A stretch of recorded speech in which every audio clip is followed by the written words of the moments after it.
It seems that you have met your end. What a pity. I don't feel too bad about it, though.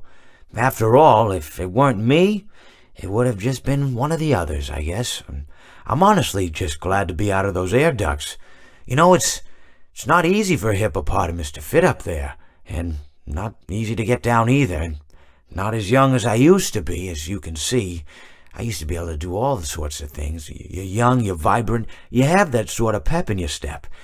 It reminds me of a conversation I was having with one of my good friends, Orville. We were having a nice picnic one day. I believe it was summer. No, perhaps it was... Was it the fall? Yes. It was the fall because the leaves had turned already. But I said to Orville, I says, Orville, I have a story to tell you. And Orville looked at me, kind of odd and said, what's it about? I said to him, not every story has to be about something, Orville. Sometimes a person just wants to talk. Why does everything have to be a story? I said to him. He just looked at me and he said, well, you said you had a story. And, he was quite right. I did, in fact. I told him I had a story. I suppose if a person just wants to talk, then it's best to not announce that you're telling a story. Telling a story does come with its own pressures and expectations, I suppose. After all, if you're just talking to a friend, then there's no more expectations than if you were talking into the wind.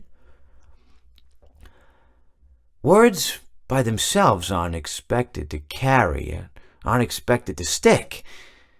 But if you announce you're telling a story, well then, there'd better be a point to it all, No one wants to sit and listen to someone ramble on and on and on with absolutely no end in sight. So, it's good to be mindful that when you tell someone that you're about to tell a story, that you have something to say. Telling someone that you're going to tell them a story is tantamount to asking them to stop what they're doing and pay attention. You're basically saying, hey, buddy, stop everything. Stop what you're thinking. I have a solution to everything. And, well, I didn't really have any story to tell. In hindsight, I probably just misspoke when I said that I had a story. I think it would have just been better to tell Orville that I wanted to tell him something rather than tell him that I had a story. But, even then, it might have put too much importance on the whole thing. Either way, it was quite a nice day. I remember that we were drinking tea.